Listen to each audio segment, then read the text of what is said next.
L'évolution de la technologie nous pousse à l'utilisation des ordinateurs pour résoudre certains de nos problèmes. On peut se demander que font toutes ces personnes devant les ordinateurs, dans les cybercafés, dans les bureaux, dans des médiathèques. Si autrefois les bibliothèques trop encombrantes ne facilitaient pas aux lecteurs et aux chercheurs en un temps record de consulter des ouvrages, et que pour lire un livre, il fallait disposer beaucoup de moyens, tant matériels que financiers, aujourd'hui, à l'ère du numérique, la lecture d'un livre devient facile. Et pour y accéder, M. Jérôme nous en parle. Pour ceux qui nous connaissent, ils nous connaissent sous d'autres casquettes en fait, comme consultant IT dans des entreprises, comme webmaster, je parle de ma personne, comme coordinateur du réseau Mikanda, ou comme encadreur TIC, etc., des formateurs à telle et telle matière, etc. Mais je rappelle, pour ceux qui me connaissent, bien longtemps, qu'en fait, je suis d'abord formé et diplômé en philosophie. Et donc, en abordant cette matière, attendez-vous à une analyse, je ne dis pas philosophico-technique, mais en fait, je vais avoir une distance par rapport à la question des technologies de l'information et communication. Et de ce point de vue-là, on peut tout à fait l'aborder avec liberté. Mais alors, à l'ère du numérique, qu'est-ce qui intervient et qu'est-ce qui a changé par rapport au support papier que nous continuons à utiliser? Donc, à l'ère du numérique, il y a élargissement des conditions d'accès au savoir. Et cet élargissement nous permet donc d'accéder, de stocker et d'échanger les savoirs moyennant les sites web, moyennant des CD-ROM, moyennant des disques durs, moyennant vos flash disques que vous emportez.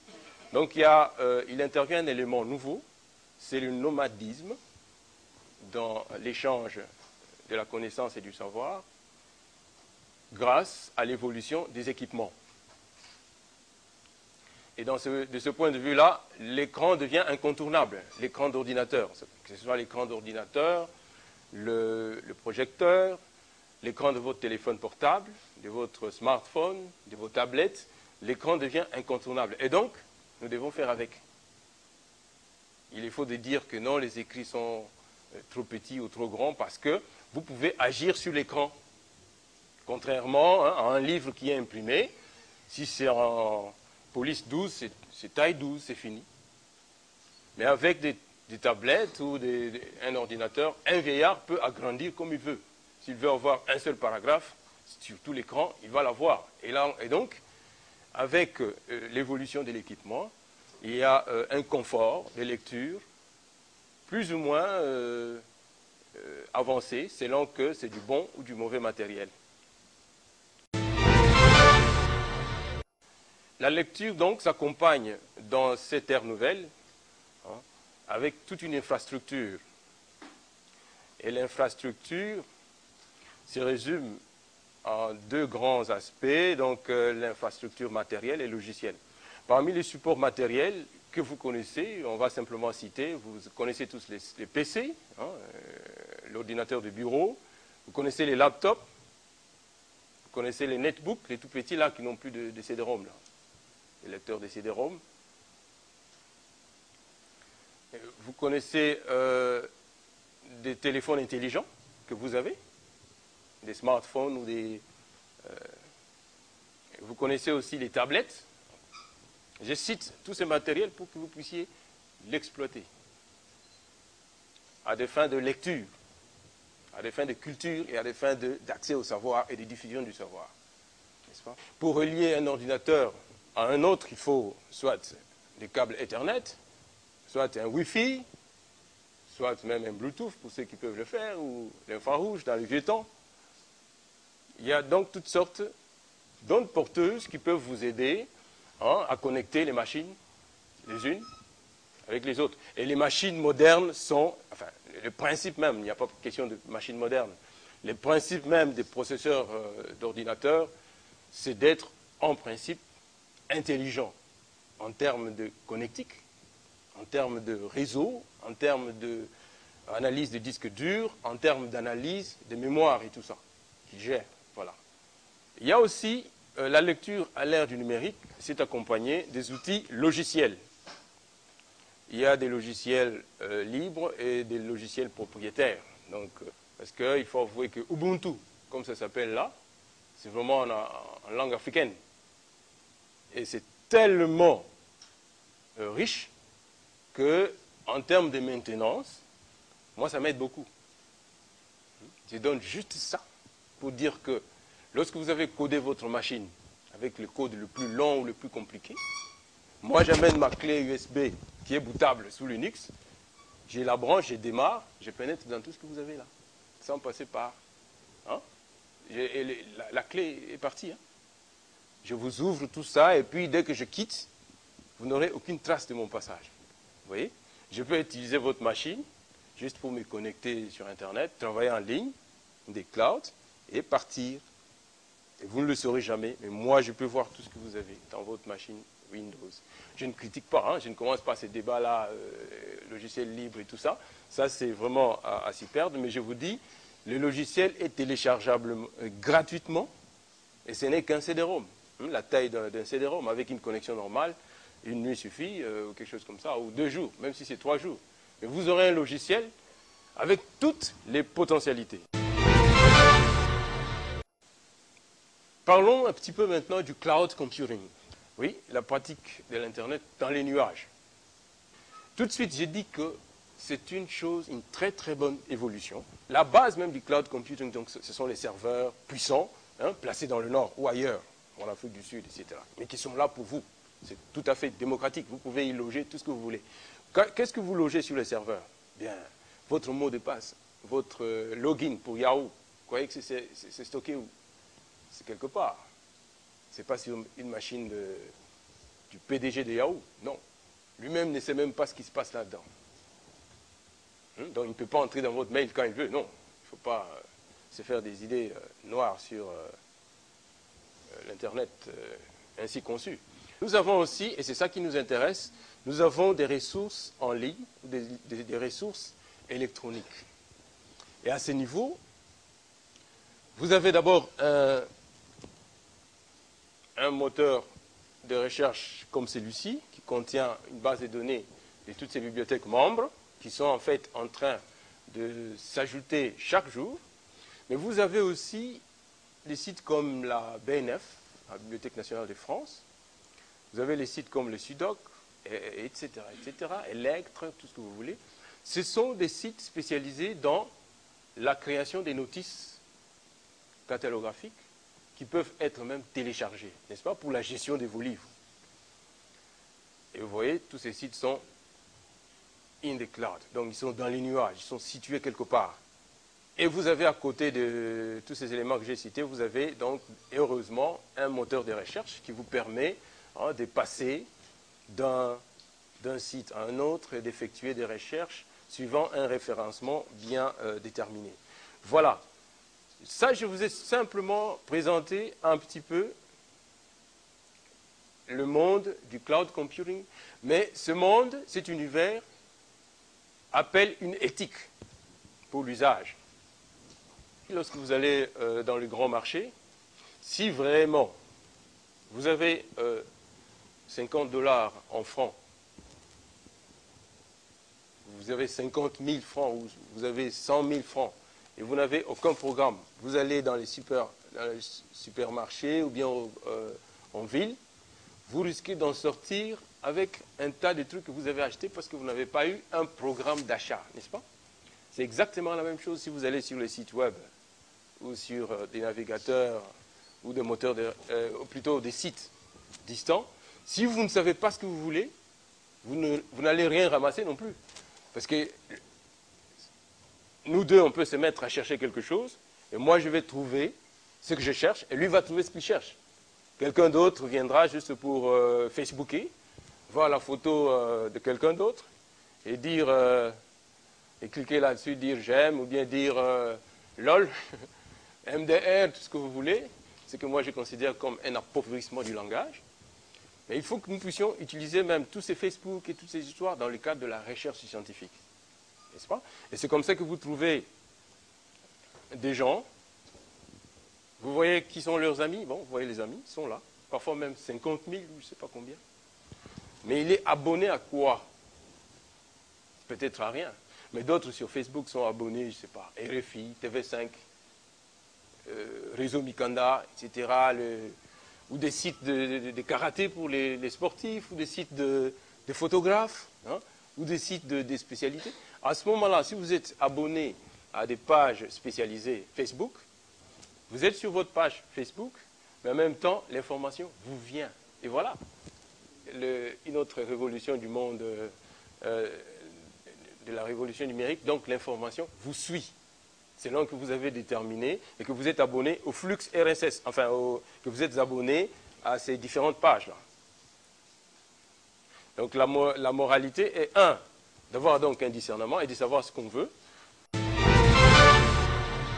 Avec les moteurs de recherche, donc vous avez cette zone-là des saisies, qui est en fait comme une zone combo. Hein. Elle peut recueillir tout ce que vous voulez. Elle peut recueillir les noms d'auteurs, les noms d'éditeurs, les titres, hein, et tout ce que vous voulez. Même une note, selon que les bibliothécaires avaient enrichi la notice ou pas. Je vais faire un exemple là. J'ai choisi mondialisation. Mondialisation. Voilà. Qu'est-ce qu'il va dire? Voilà. On a 5 résultats. Les résultats sont tout à fait en bas. Donc vous avez la possibilité de les afficher ou de n'afficher que celui qui vous intéresse, avec un petit plus qui se présente devant. Vous pouvez déployer Média par exemple. Et vous avez une présentation sous forme, comme un formulaire, une présentation publique, ou alors une présentation sous forme d'ISBD. Voilà. On vous dit que ces livres existent, hein, et voilà la cote. Et vous présentez la cote quelque part. Enfin, ici, c'est accès direct. Hein. Ouais. Ailleurs, c'est accès indirect. Donc, vous présentez la cote chez au guichet, et puis on vous sert assez rapidement. Oui, là, j'ai commencé avec quelque chose qu'on a donné. On va le faire tout à l'heure. Une minute. Alors, déjà, avec ces résultats, qu'est-ce que vous voyez? Vous allez remarquer qu'il y a des hyperliens. Hein? Il y a des hyperliens. Celui qui est encodé ne se rendait pas compte de tout ça.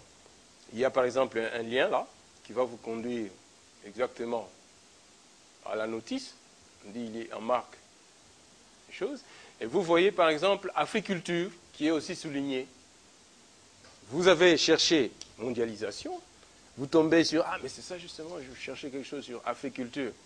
Vous cliquez là-dessus, et il vous cherche dans toute la base tous les documents qui, chez auteur, titre, complément des titres, matière et tout ça, parlent aussi des Africulture. Vous comprenez?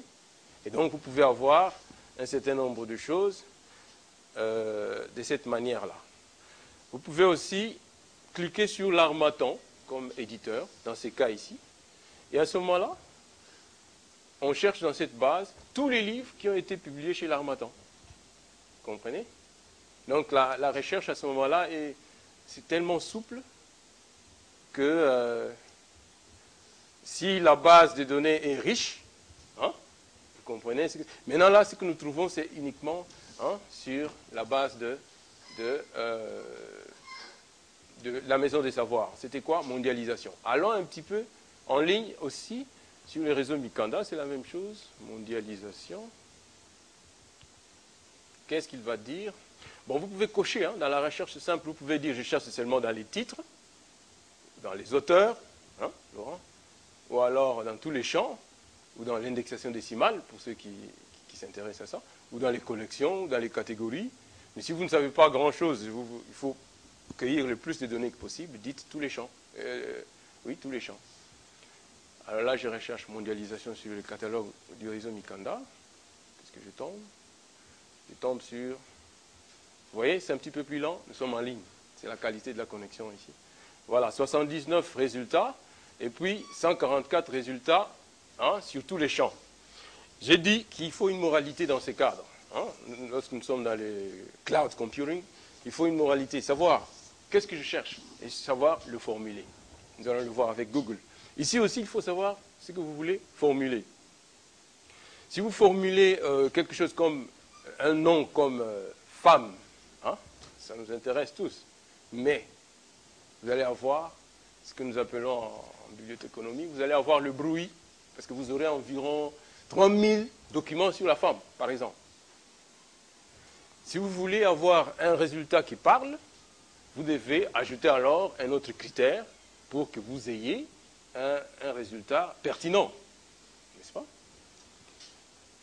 Ici, mondialisation, on nous a parlé de 144 résultats, vous ne pourrez pas les exploiter. Moi, je peux dire mondialisation Congo, RDC. Je combine par exemple RDC. Là, soit c'est voilà, c'est déjà 7 résultats. Vous voyez, j'ai combiné les résultats. Ici, vous avez la possibilité d'avoir de l'aide, que ce soit ici, quand vous arrivez sur ces machines-là, il y a l'aide qui est en ligne, qui vous indique comment effectuer ces recherches-là, et vous pouvez toujours le consulter. Mais en gros, je dis, vous avez la recherche simple, vous avez aussi la recherche multicritère. La recherche multicritère vous permet de combiner donc les critères, de croiser les critères pour avoir exactement ce que vous voulez dans les laps de temps. Okay. Et nous avons aussi sur notre catalogue, par exemple, là, vous avez aussi la possibilité de télécharger des documents numériques qui sont attachés à ces notices-là. Et là, même si vous n'avez pas la possibilité d'accéder à la bibliothèque, vous pouvez directement les lire. Voilà. Donc il suffit de chercher et de télécharger les documents en place. Par exemple, je prends... bon. Je fais cette recherche-là, je mets les guillemets. Je fais ce que je connais. Je fais ça par exemple.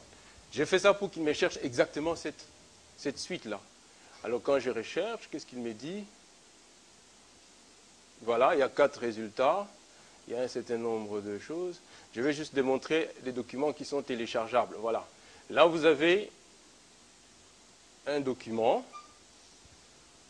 qui reprend la formation, par exemple, que nous avions donnée à la Halle de la Gombe, voilà, qui est là, et que vous pouvez télécharger tout de suite. N'est-ce pas? Donc, il n'y a pas que de métadonnées, c'est-à-dire des données des livres qui sont dans des bibliothèques, mais vous avez aussi accès, oh, là ça va prendre du temps, vous avez aussi accès aux documents en full text, que vous pouvez exploiter, imprimer comme vous voulez. Voilà. C'est la même chose ici. Donc vous pouvez croiser les critères ou bien vous pouvez simplement rechercher un terme et on va vous trouver ce terme-là. Donc vous avez la possibilité d'avoir ce type de recherche. Revenons à un moteur de recherche que vous connaissez tous, qui peut aussi intégrer toutes ces données-là.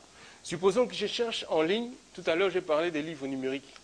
Quel est le format le plus connu pour les livres numériques? C'est le PDF. Voilà, le PDF.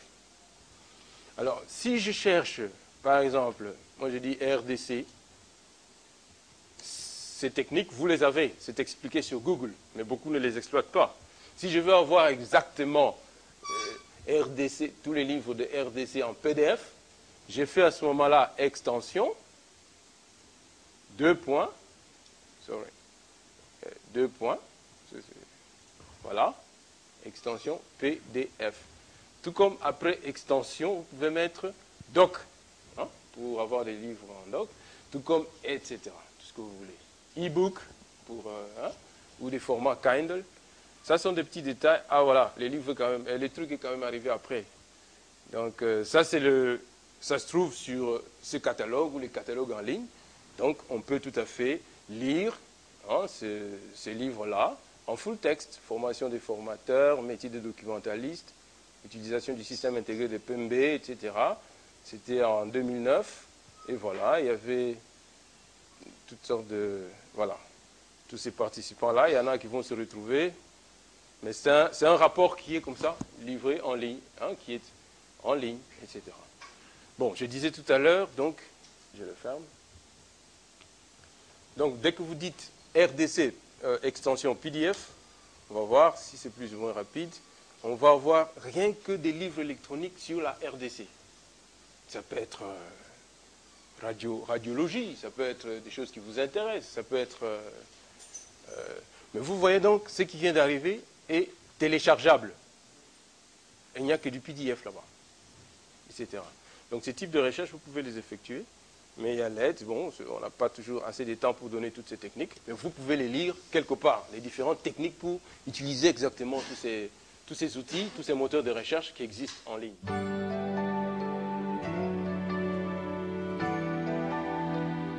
Le texte écrit ou numérisé a comme vocation la lecture, donc être lu et exploité pour la vie en société, pas pour le stockage.